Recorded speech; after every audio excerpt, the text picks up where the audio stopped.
Jadi ternyata memang ada bagian-bagian kita, sehingga akhirnya dunia berwarna. ya jadi, tapi alhamdulillah itu yang membuat pola pikir saya berbeda dengan yang lain. Artinya ya sesuai kayak kaedah cara berpikir ibu barusan. Itu yang benar. Kenapa lebih suka ngajar di Malaysia? Karena adab orang sana masih lebih baik, sama seperti adab kita zaman dulu. Adabnya kan sudah aduh ampun kan, kemana-mana kan. Nah, sehingganya saya di Indonesia ini kan kelas kita yang ngadain, yang ngatur EO maunya pesertanya banyak kan, ya toh? Iya. Kalau saya maunya peserta itu yang ini boleh, yang ini tidak, yang ini tidak. Seleksi. Iya, karena ilmu saya itu berbahaya sebenarnya untuk diajarkan. Kita tahu pengetahuan adalah netral, tapi menjadi buruk ketika di tangan orang buruk. Seni juga mengajarkan kita empati. Seni itu hebat. Hanya saja hidup tanpa seni adalah kasar. Hidup melebihi seni kurang ajar. Ya toh? Nggak ada batasan. Iya, nggak ada batasan. Kebablasan ini. Jadi yang saya amati, wanita kalau perokok itu dia jauh lebih awet. Tapi orang yang merokok rata-rata setelah 15 tahun dia merokok, berhenti merokok tiba-tiba itu bagi dirinya adalah bahaya sekali. Kalau langsung stop. Iya, bahaya sekali. Karena kenapa? Karena tubuhnya telah menganggap bahwa merokok itu adalah salah satu metabolismenya dia. Agama hanya boleh kita gunakan untuk memperbaiki diri ke dalam, sehingga akhirnya orang lain tercengang. Wow, Islam itu hebat, indah. Wow, Kristen itu memang keren. Wow, Hindu itu. Jadi kita modelnya, Jadi untuk di dalam dan tidak mencari pasal kesalahan orang lain.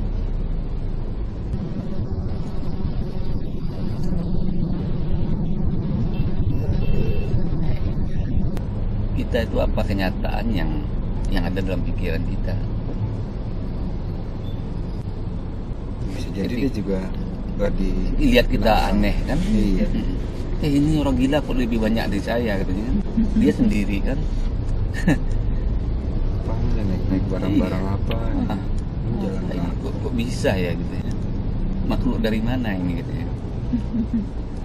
Iya. Karena saya kan orang kebatinan. Dia nutup ya. Iya. Kalau Supaya energi itu tetap melingkar di dalam tubuh. Iya. Jangan keluar. Jangan lepas.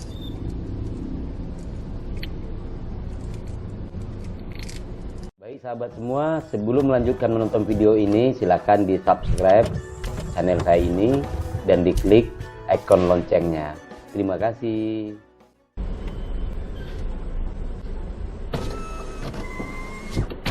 Pagi Bu, pagi Pak.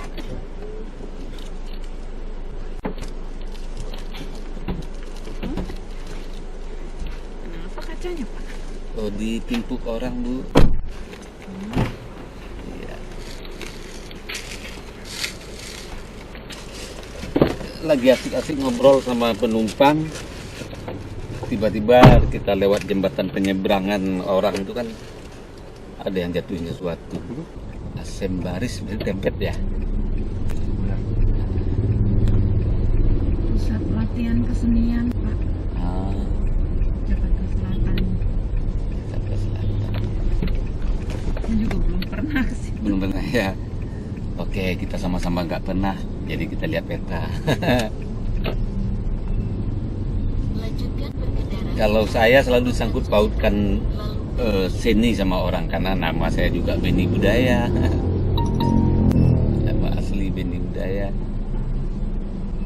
Bapak ini suka budaya apa? Maksudnya seni apa? Ya sebenarnya nama asli saya itu memang Beni Budaya, dikasih orang tua kan. Oh, gitu. Nama itu gitu. Dan kebetulan ya suka-suka juga. Suka apa? Melukis? Musik? Tidak, justru saya filsafat sukanya. Itu kan termasuk ya budaya. Dan juga termasuk seni kan. Filsafat berbicara estetika, berbicara banyak hal kan. Dia lebih merdeka berbicara baik dalam seni, dalam hal apapun. Enak yang berangkat dari filsafat untuk masuk ke seni rupa. Iya. Anak saya yang paling kecil itu memang suka betul melukis. Per hari dia menggambar 4 jam lalu gitu. Sekarang kelas 4 SD nya. Dukung yang dia paling bisa. Betul. Kalau dukung yang dia nggak bisa nanti repot. Repot benar. Selama ini kesalahan kita itu kan begitu. Iya. Yang nggak bisa ditambah. Justru mana yang dia suka ya kita dorong ke sana.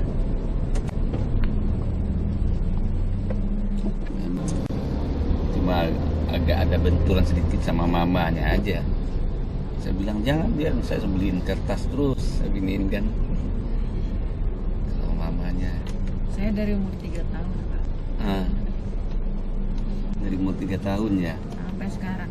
Sama kayak anak saya itu. Sehingga dia buat YouTube, dia buat sendiri juga, dia gambar-gambar aja, melukis. Sekarang dia buat kartun kan. Di mamanya marah-marah. Ini nggak perlu ini. Jangan kamu kalau depan saya langsung ketegor. Masih cara pikir orang lama yang menurut dia matematik itu yang paling bagus. Iya toh? Yang penting. Iya, itu yang penting, padahal tidak seperti itu. Makanya saya dulu tersiksa, saya kan disleksia, jadi saya belum lama ini tahu karena kenapa heran dulu itu dalam sekelas setahun itu saya tidak pernah bisa hafal teman-teman namanya. Kedua, dulu setiap hafalan saya di sekolah, pas hafalan agama pasti selalu berdiri depan kelas. Pintu garasinya Karena nggak hafal. Nggak bisa hafal, Pintu garasinya ditutup. nggak bisa hafal. Terus Pintu mengenal garasinya ditutup. jalan itu lama Pintu itu. garasinya ditutup. Jadi selama ini saya anggap ini ada yang rusak kayaknya di otak saya. Tapi setelah saya tahu saya disleksia, baru saya merdeka. Jadi nggak pernah mikir gitu lagi. Saya baik-baik aja gitu. Dulu berpikir gitu, ini kok Saya juga nggak bisa bodoh ngapal betul. nama orang, Pak. Nah itu. Terus saya juga buta warna pula kan. Banyak kali. Jadi kalau guru-guru dulu dia tahu kita itu bodoh. Tapi matematik suka, karena matematik kan sebenarnya nggak menghafal. Ngikutin aja. Iya, ngikutin aja. Matematik suka. Saya matematik kalau jadi soal cerita saya suka. Tapi kalau jadi angka-angka Rumusan. saya bingung. Nah, rumus, iya kalau ketika matematik itu ketika bicara rumus kan ketika memang guru baru menerangkan artinya kita suka saja. Karena pada saat itu kita nggak perlu mengingat kan. Pasti serangga. Iya, tapi besok-besoknya itu kalau memang mengharuskan hafal rumus itu yang Males ya. jadi ternyata memang ada bagian-bagian kita sehingga akhirnya Dunia berwarna. ya jadi tapi alhamdulillah itu yang membuat pola pikir saya berbeda dengan yang lain. Artinya ya sesuai kayak kaidah cara berpikir ibu barusan itu yang benar, sama cara berpikir dengan kayak Deddy Corbuzier kan yang dia anak-anak tak perlu sekolah katanya kan. Benar. Iya, saya dulu waktu waktu anak saya masih 4 saya berpikiran begitu, tidak perlu sekolah ini karena memang dari kecil saya rasakan sekolah itu membebani aja, tidak ada ini. Tapi dalam tanda kutip kita mendampingi, bukan melepaskan. Kita mendampingi. Enggak sekolah maksudnya di situ adalah. Saya paham maksudnya itu. Jadi. Tapi kan kadang orang menelan mentah. Oh iya, itu dia tujukan cara bicara seperti itu kepada orang-orang seperti kita yang paham. Tapi kalau orang lain dia telan mentah, apa nggak perlu sekolah, bukan begitu. Kita ngelihat bunga ini aja kita bisa belajar. Iya. Namanya apa, kelasnya apa, tumbuhnya di mana, kuat enggak. Sehingganya di sini saya tulis alam terkembang menjadi guru. Jadi apa yang kita lihat, apa yang kita tengok, apapun kejadian yang terjadi pada diri kita dan orang lain, itu bisa kita ambil pembelajaran. Itu pun bisa jadi karya ya kan? Betul. Jadi nggak usah jauh-jauh. Saya sebelum pandemi hampir sekali sebulan ngajar ke Malaysia dan Singapura. Kebetulan saya seorang trainer hipnosis tradisional. Jadi setelah pandemi, ya baru kemarin tanggal 31 Juli baru sekali itu. Jadi sudah lama enggaknya. Saya juga ngajar Pak, tapi ngajar gambar. Gambar ya. Saya juga praktisi Ah. ini. Nah ini saya dalam rangka ngurus legalitas ruang saya. Mantap, legalitas memang penting sekarang. Nggak bisa bergerak Pak. Nggak bisa bergerak ya. Saya itu kelemahan saya, mungkin karena apa? Ya karena saya padahal sudah ngajar ke luar negeri, murid saya udah di mana-mana, orang Amerika juga kesini belajar, saya pakai penterjemah kan. Yang penerjemahnya kebetulan murid saya. Tapi yang video itu juga belum saya urus, nggak ngerti saya. Saya sebenarnya juga baru nggak sekarang Pak. Nanti ada saatnya kok Pak. Oh gitu. Iya.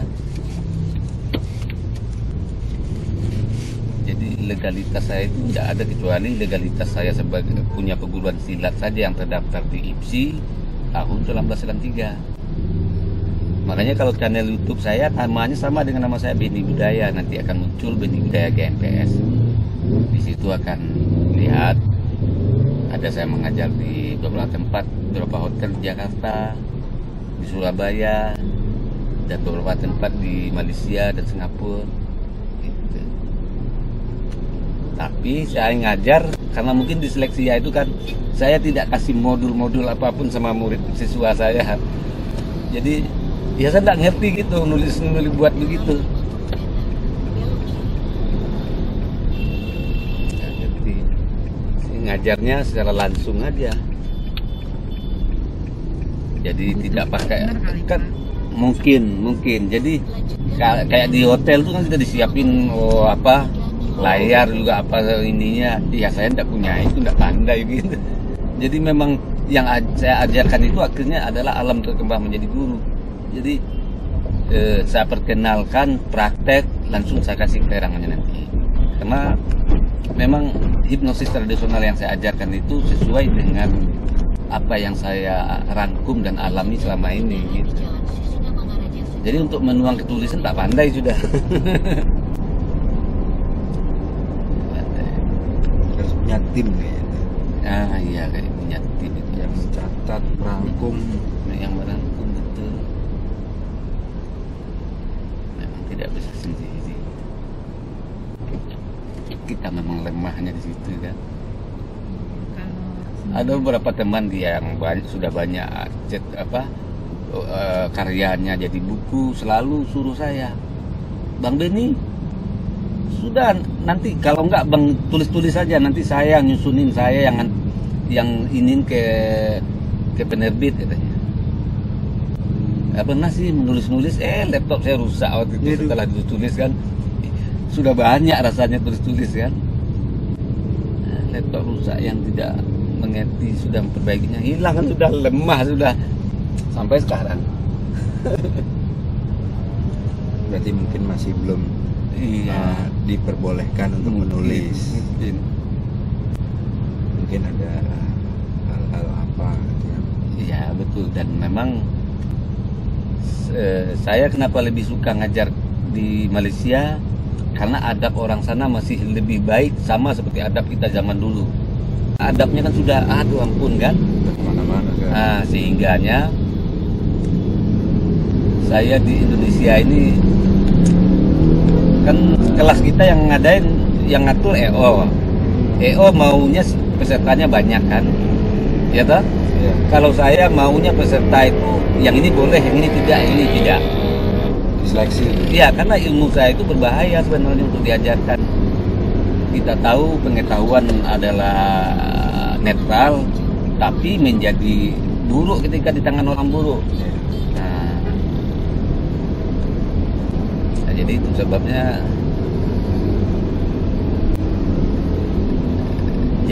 lebih jarang kelas di Indonesia ini. Karena lihat orang-orang kita itu tidak percaya, saya sudah. Iya. Ini kayak orang nimpuk begini, tahu apa yang ada dalam pikirannya kan? Kecuali dia mendapat sesuatu karena merugikan orang, tapi dia mendapatkan sesuatu itu masih ada nilai kan? Masih ada Kalau nilai. cuma nimpuk doang. Iya. Seni juga mengajarkan kita empati. Seni itu hebat. Hanya saja hidup tanpa seni adalah kasar.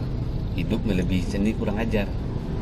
Ya dah. Nggak ada batasan. Iya, nggak ada batasan. Kebablasan ini. Gimana kita sih? Karena itu saya buta warna ini bingung yang birunya yang mana? Lihat ini ya. Oh, kita ke sana lurus. Benar ke Sudirman. Jadi, nah itu kelemahan saya buta warna pula kan. Jadi kalau lihat lampu merah ini yang penting nyala bagian bawah, saya jalan.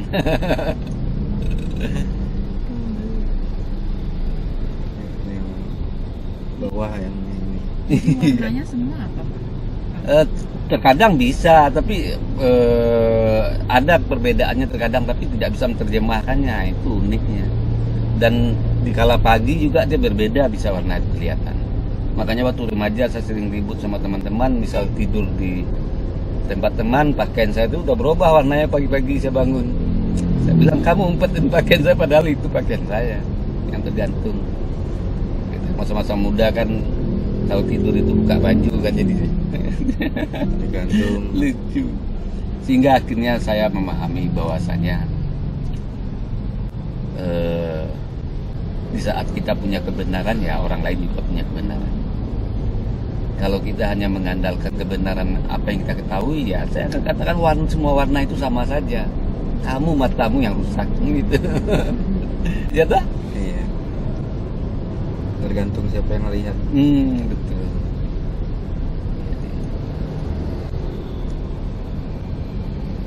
Jadi semua warna sama gitu ya Pak?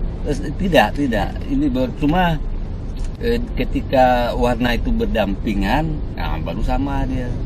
Kayak ini kan saya tahu biru, ini kan biru kan? Iya. Tahu. Tapi ketika dia sudah berdampingan, udah susah saya. Cuma apalagi warna yang keluar dari cahaya itu baru dia hampir sama. Kayak hijau, merah, kuning ya. RGB. Kalau ada cahaya itu, dari cahaya warna itu susah. Jadi putih.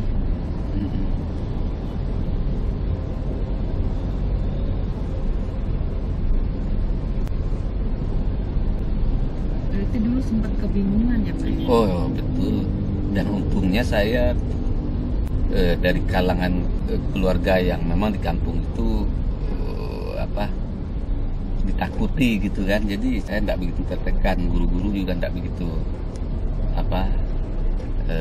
membuli saya. Kalau tidak begitu mungkin saya dibully habis itu kan, menghafal susah, berdiri terus, tangan dicambuk terus kan. Saya rasa dipermalukan itu seumur hidup. Saya pernah dendam sama guru agama. Dia sampai rasanya saya dipermalukan betul kan. Tapi ya mau gitu. Pada waktu itu memang pendidikan kita belum memahami bahwa memang ada yang begini, ada kondisi yang begini.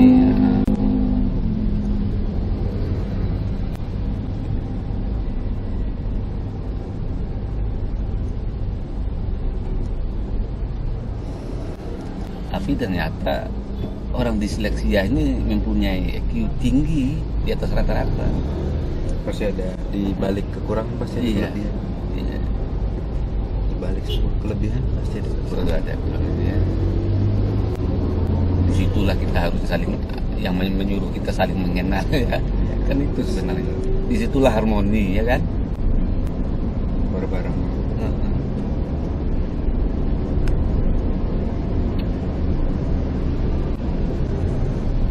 Sampai saya punya anak 6, itu saya masih berpikir otak saya memang ada yang rusak ini. Anak saya kan 7 yang paling kecil ini, sekarang sudah punya cucu 1. Luar biasa Bapak.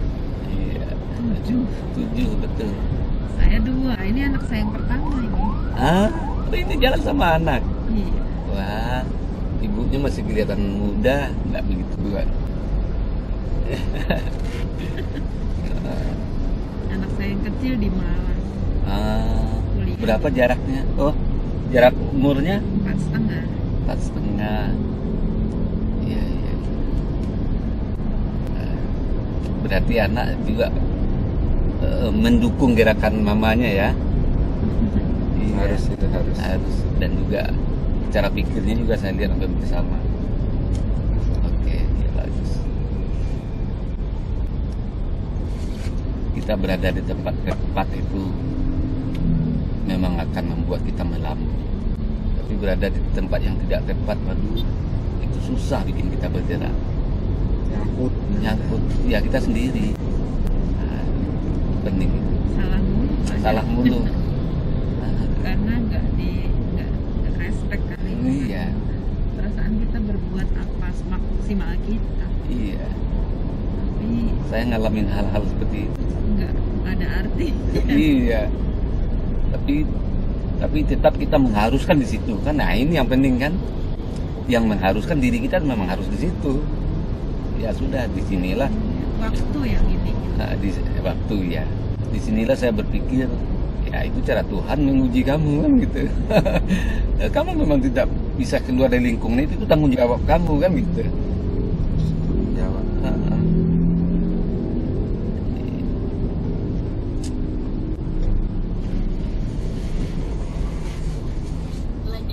Wah, keren ibu sama anak keren.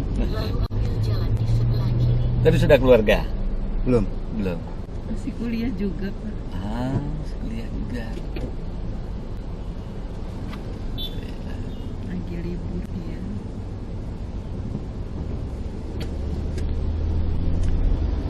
Kalau tidak dikatakan anaknya ya saya tak pikir anak. Iya. Halo. Dari dulu digituin. Dari dulu. Iya. Waktu masih kecil-kecil saya dibilang kakaknya terus. Iya, memang begitu. Nah dulu saya mama anak-anak saya jadi gini.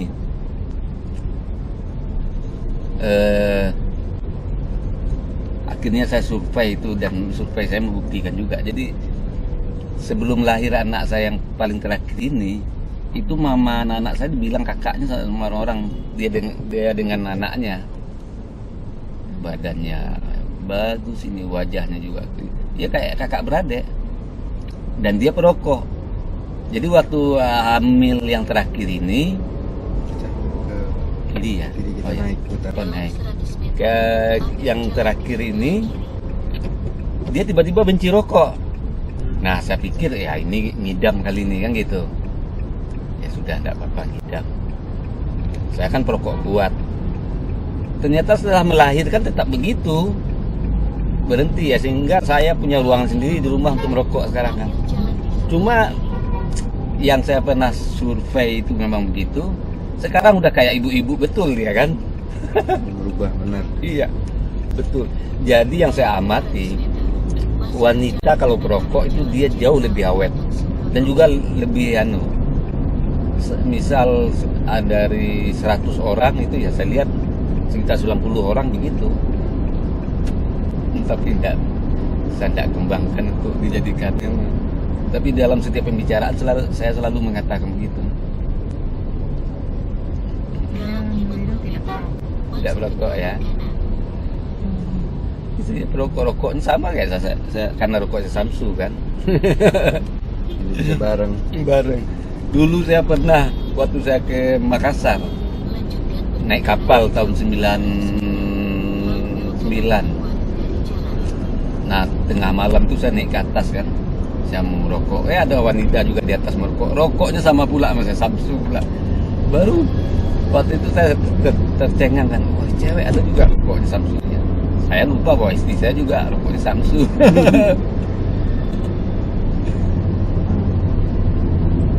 Jadi kalau dari awal kita tidak merokok itu bagus Ibu. Tapi orang yang merokok rata-rata setelah 15 tahun dia merokok, berhenti merokok tiba-tiba itu bagi dirinya adalah bahaya sekali. Kalau langsung stop iya. Iya, bahaya sekali. Karena kenapa? Karena tubuhnya telah menganggap bahwa merokok itu adalah salah satu metabolismenya dia. Kita manusia ini kan makhluk kebiasaan. Bahkan cara bekerja tubuh kita juga begitu dan terjemahkan. Beradaptasi. Beradaptasi. Makanya tubuh kita ketika terima donor organ yang lain menyerang kan.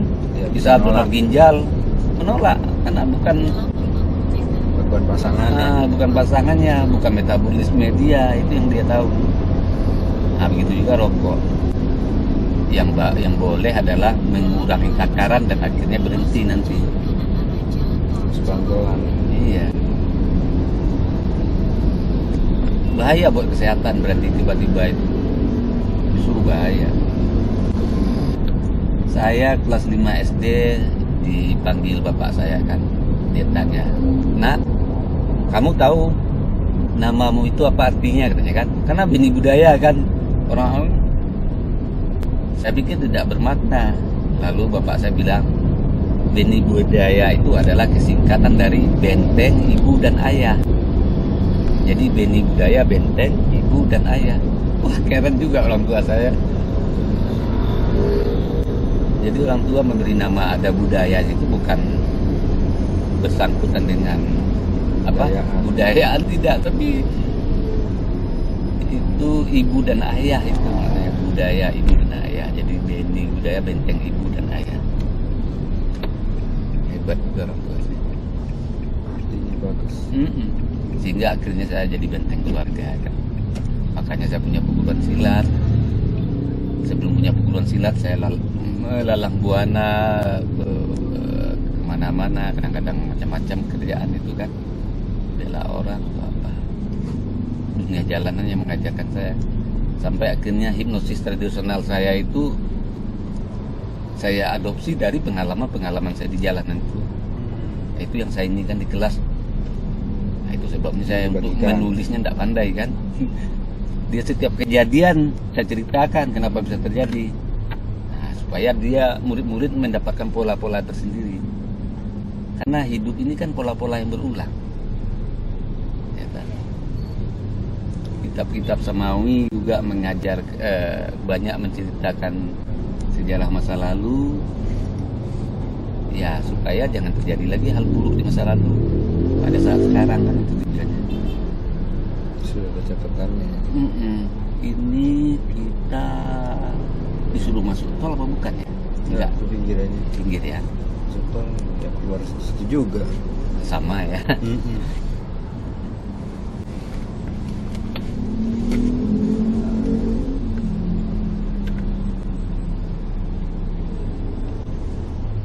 Gatot Subroto ya. Iya.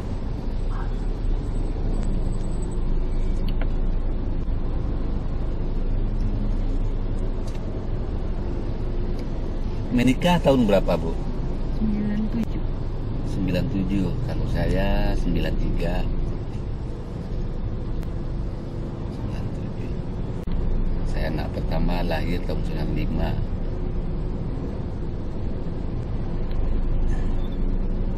Itu 98. 98. Iya. Saya usia anak saya yang nomor 3.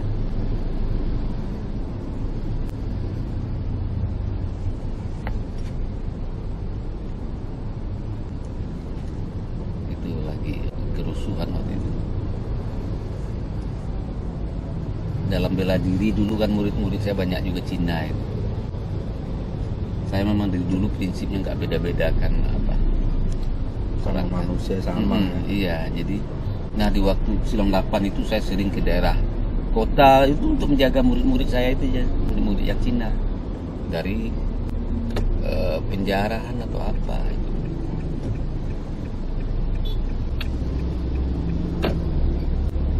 Pengalaman hidup lah yang mengajarkan bahwasannya memang yang paling tinggi itu kedudukannya adalah kemanusiaan. Pengalaman perjalanan hiduplah yang mengajarkan bahwasannya dunia tidak akan pernah aman ketika kita melihat suatu kebenaran menurut agama kita. Agama hanya boleh kita gunakan untuk memperbaiki diri ke dalam, sehingga akhirnya orang lain tercengang, wow, Islam itu hebat, indah, wow, Kristen itu memang keren, wow, Hindu itu. Jadi kita modelnya, jadi memperbaiki dalam dan tidak mencari pasal kesalahan orang lain. Seharusnya kayak gitu. Iya, itu seharusnya. Apa depannya kosong gitu. Iya.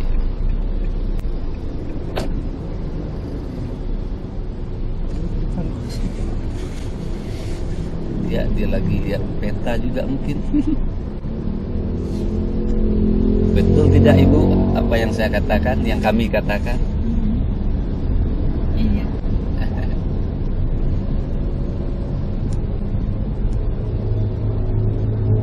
Paling enak begitu. Yang Iya, terjadi ya kita hadapi. betul. Walaupun saat itu kita kaget, sedih sih pasti sih. Betul. Dan saya memang tipe orang pedobrak atas hal-hal yang begini ini, hal-hal yang tidak sesuai sebenarnya dengan cara intelektual bekerja. Jadi gini, saya menikahi wanita yang menurut adat kami tidak boleh. Saya orang Minang, kami orang Minang menurut garis suku ibu, sehingga garis keturunan kami suku ibu, dan suku fam kami dari suku ibu, dan kami tidak boleh menikah dengan orang yang satu suku, yang sama famnya, yang sama marganya. Dan kebetulan di daerah saya sendiri pada masa itu wanita yang rata-rata cantik itu adalah yang satu marga dengan saya, satu fam. Jadi bingung. Iya, saya berpikir jika begini suku lain aja yang dapat rezeki kan gitu. Sakit hati saya. Akhirnya saya menikahin wanita yang satu fam sama saya. Heboh itu di kampung. Ya itulah tujuan anak saya. Ada rame. Iya.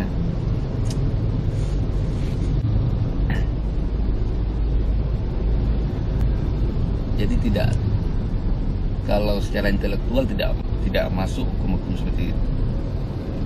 Apalagi garis keturunan dinilai dari garis ibu kan. Padahal darah kan dari bapak. Dari yang laki. Laki. Zuriat itu kan dari bapak. Jadi ada alasan yang akhirnya memang saya berbuat, dan saya tidak risau. Kalau awal-awal dihina orang berketerangan di depan kita nggak berani, tapi di belakang kita sibuk, telinga ini panas. jadi bahan selalu kan. Lanjutkan berkendara sejauh 300 meter, lalu tetap di jalur kanan di persimpangan.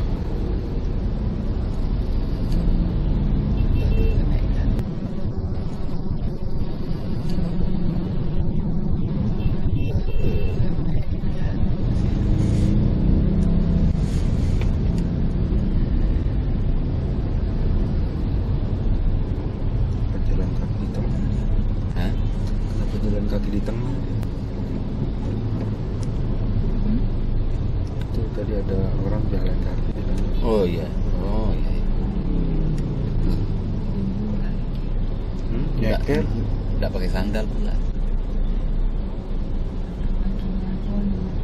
Mungkin ya. Si adrenalin Sambil ngucap kok. Sambil kosong ngucap. matanya. Iya, tapi sambil ngucap. Iya. Katanya harus ke depan tapi Iya, lurus ke depan. Padahal belum weekend. belum Car Free Day. Kalau weekend udah ngeliat yang kayak gitu mah sering. Iya. Yang kepalanya kosong weekend itu malam-malam dari pagi. Jalan Jenderal Gatot Subroto. Saya masih muda. kita itu apa kenyataan yang ada dalam pikiran kita. Bisa jadi dia juga nggak di Lihat kita aneh kan. Iya. Ini orang gila kok lebih banyak dari saya katanya kan. Dia sendiri kan. Apa naik barang-barang Iya. apa? Ah, Jalan ini kok bisa ya gitu ya. Makhluk dari mana ini gitu ya.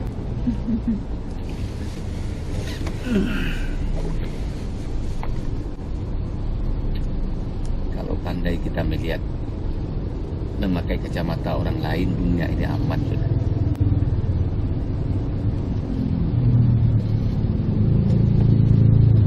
Dengan merubah sudut pandang aja. Merubah sudut pandangnya.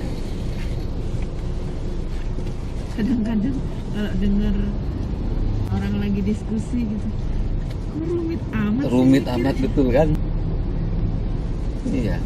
Nah itu jarinya juga digini itu akibat belajar itu. Iya, Karena saya kan orang kebatinan. Pak. yang nutup ya. Iya. Kalau Supaya dikit, supaya energi itu tetap melingkar di dalam tubuh, iya. jangan keluar, jangan lepas.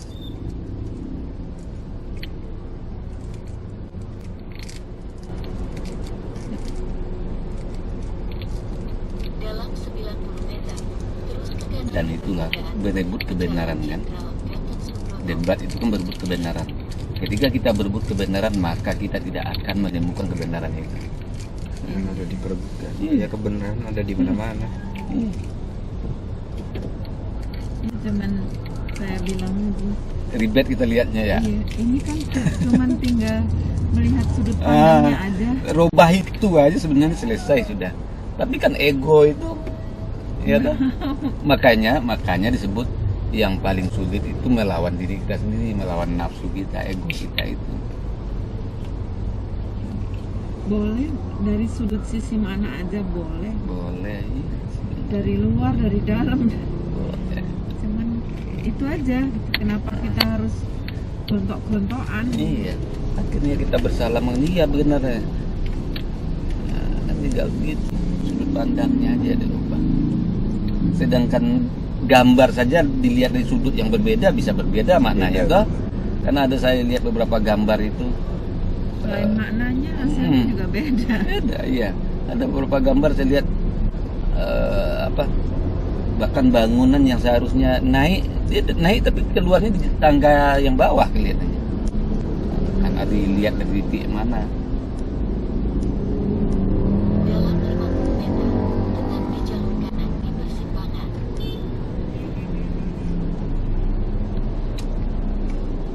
Udah. Kalau kita kan agak terlambat karena aja Iya. just info aja Naik aja kali Pak. bisa. Ke Tebet kan naik ya. Cuman tempatnya arahnya tuh katanya ke stasiun ya. Nggak tahu. Ikutin map aja tak masalah.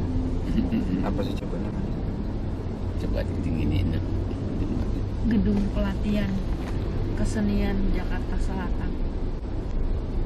Saya juga tidak paham. Asal sudah ngomong sih insya Allah oke sih. Saya begitu Pak, kalau misalnya janji ternyata meleset. Ya, ada meleset karena di luar kendali kita kan. Kita udah jalan ini. Saya memang segala sesuatu yang terjadi di luar kendali saya tidak saya jadikan beban, tidak saya jadikan untuk bersumpah serapah, tidak saya jadikan masalah sekali. Bisa. Dan saya hidup di lingkungan orang-orang yang membuat Bisa masalah kanan. semua. Bisa naik dulu aja Pak. Ya, Biar nggak terlalu. Ini kan lampu merah Sam. yang cara simpel kita itu justru membuat dia bingung kan. Cuman announce aja karena saya janji dengan orang yang Lanjutkan berkendara berkegiatan sejauh sangat sibuk 900 meter.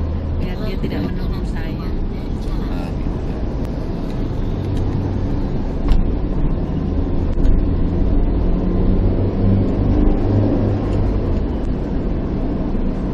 Ini masih aman sih.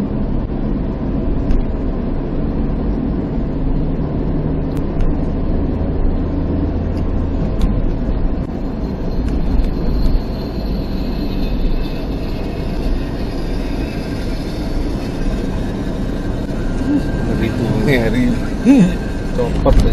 Iya. Nggak kuat. Rem depannya lah. Yang bunyi kali. Bahaya dong. Atau mesinnya sudah yang olinya kering kan. Bahaya kan. Soalnya pakai pertalite. Pertalite sekarang juga kotor sekali loh, Pak. Kotor ya? Iya. Saya sebenarnya di dulu nggak pernah beli Pertalite, tapi waktu naik kemarin itu anak saya yang pertama, dia ganti Pertalite kan, terus bapak nggak mau, sama aja kok pak katanya. Nah sejak itu saya Pertalite. Kita disuruh masuk tol, Jangan. jangan. Oke, kita tunggu Pokoknya depan instruksi. langsung keluar. Ah, ya kita bisa naik ke atas itu ya. Jadi kita ke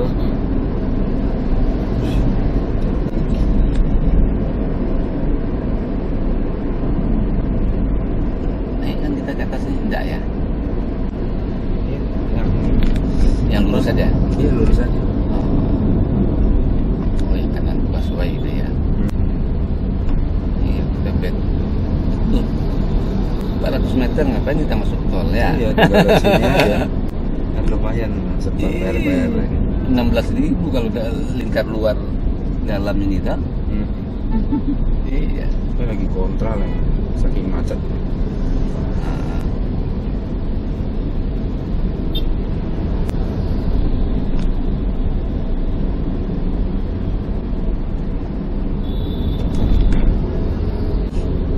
Terus sana ke sini. Apa? Soalnya Iya lagi ini kan sananya penuh. Yang arah sininya penuh makanya di double keluar.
Sekarang belajar gambar papa. Nah, kan karena gitu.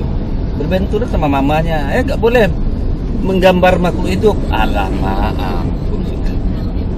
Saya bilang boleh, nggak ada yang larang. Aduh. kalau kemarin juga saya kan ngajar anak Pakistan bilang, Nah, it's you don't think about that, it's learning. Ini cuma belajar, jadi belajar itu boleh. kalau belajar boleh, ya kan? Yang nggak boleh itu menggambar untuk disembah. Ya lagi ini belajar sama halnya ketika orang medis mayat dibelah-belah ya kan lo belajar, ya kan? Untuk Kita kan mempelajari. tahu. Dalam belajar boleh. Jawaban yang tepat itu.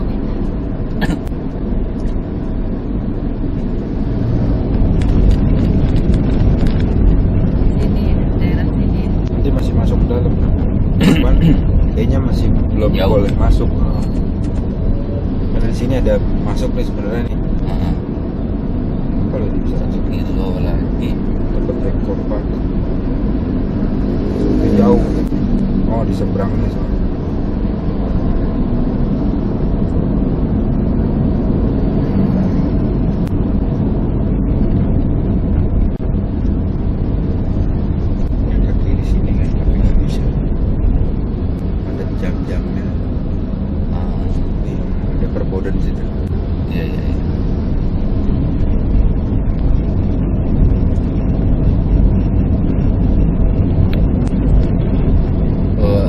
seharusnya bisa lewat situ ya. Seharusnya bisa, cuman jamnya belum.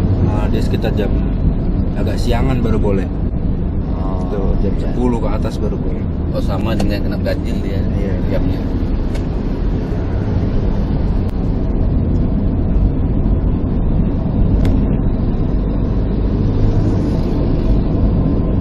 Lewat mana kita?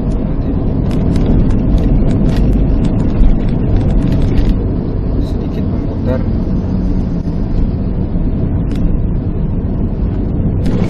Oh, ada City dulu jalan raya. Ini sambungan.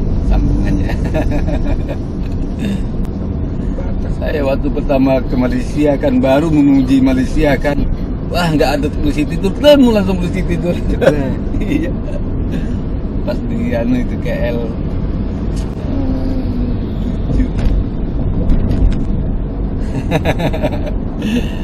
Kita bisa belok. Iya. Belok kiri. Ah. Dalam 100 meter, belok kiri ke arah Jalan Asap Baris Raya. Cuma Malaysia itu memang berkendaraan kan, Iya benar sih. mereka kalau lampu kuning dari jauh, misal lampu kuning memang langsung melambat. Iya, nggak kayak di sini. Kalau di sini justru lampu kuning Semakin digas. Iya. Makin di ini, merah makin ngebut. Iya. Pas murid saya kesini, saya bawa jalan pakai mobil kan, terkejut dia. Di sini nggak ada aturannya. Iya betul. Terkejut dia. Tapi kata dia, wah, orang Indonesia kaya ya, kan banyak mobil mewah kita di sini kan. Kalau di dia itu mobilnya mobil kecil-kecil itu yang banyak cuma. Mobil baru-baru. Terus motornya paling banyak di Malaysia itu macam motor Cup 70 dulu itu. Kayak gitu semua motornya saya. Makanya bebek. Saya heran, kok begini di luar ekspektasi saya. Karena lihat di dunia media sosial kan lagu pula Malaysia kan. Ternyata Sembaris toh ini sudah Sembaris ini. Oh ini udah paham ini aku jalannya.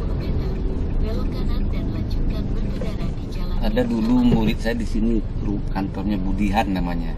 Budihan itu yang pernah kasus anak buahnya foto artis iklan itu, artis di kamar mandi itu. Ada bagian sini rumahnya. Yang kebetulan Budihan itu murid saya, tapi yang di penjara kan Budihan jadi Cina Muslim. Lanjutkan berkendara di Jalan Asap Baris Raya sejauh 1 km. Ini udah dekat kita. Nah, udah dekat, tinggal lurus aja. 3 menit lagi.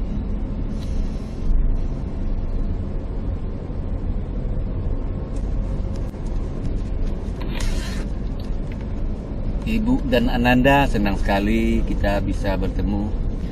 Ya, saya senang sekali bisa mengantar.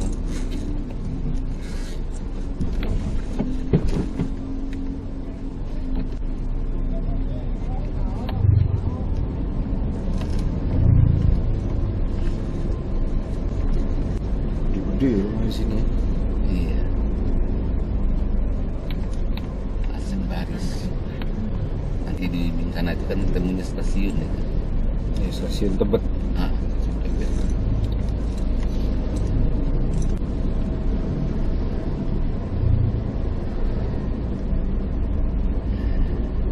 Ya benar, gua nggak jauh dari stasiun Tebet itu.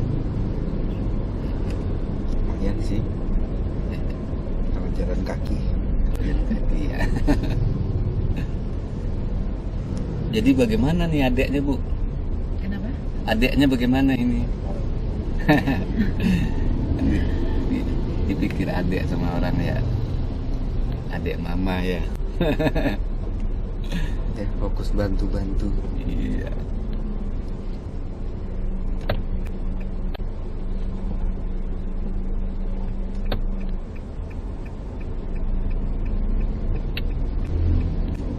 Saya waktu anak saya menikah kemarin tanggal 7 Agustus. Jadi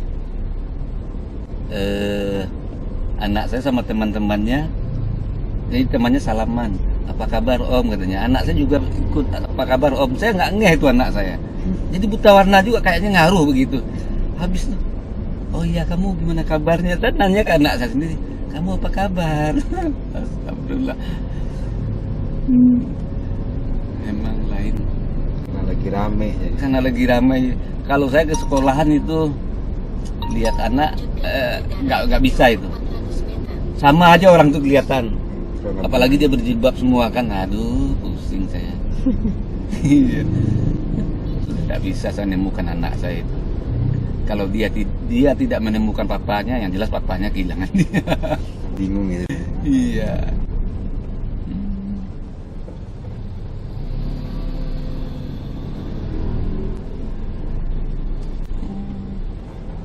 Kita lurus ya? Ya masih lurus Iya, sedikit kita lagi. balas ini dulu.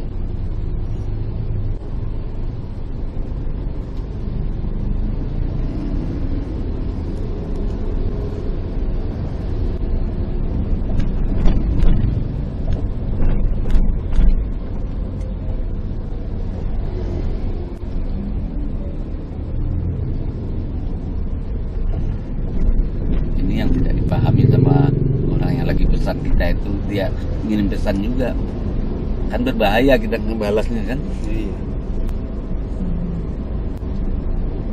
dekat, makanya ada pesan masuk langsung masuk sendiri, Sampai ke tempat tujuan. jadi ada penumpang juga. Ya, langsung terima ya. Ini dia di sini nih, langsung nerima dia. Mana dia gedungnya? Oh ini. Anda sudah sampai ke tempat tujuan. Berarti saya jemput juga sana.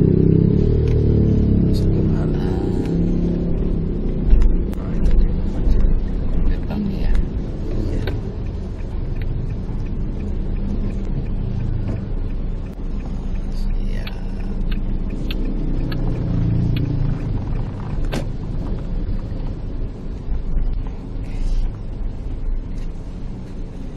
Terima kasih banyak ya Bapak. Baik Ibu, terima kasih juga.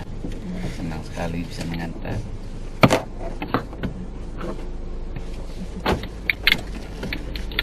Mau langsung jalan atau parkir? Mau langsung jalan? Terima kasih Pak. Iya, oke. Anak muda, semangat.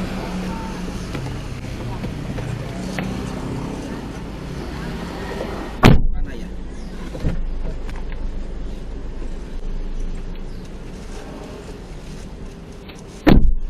Oke. Tadi.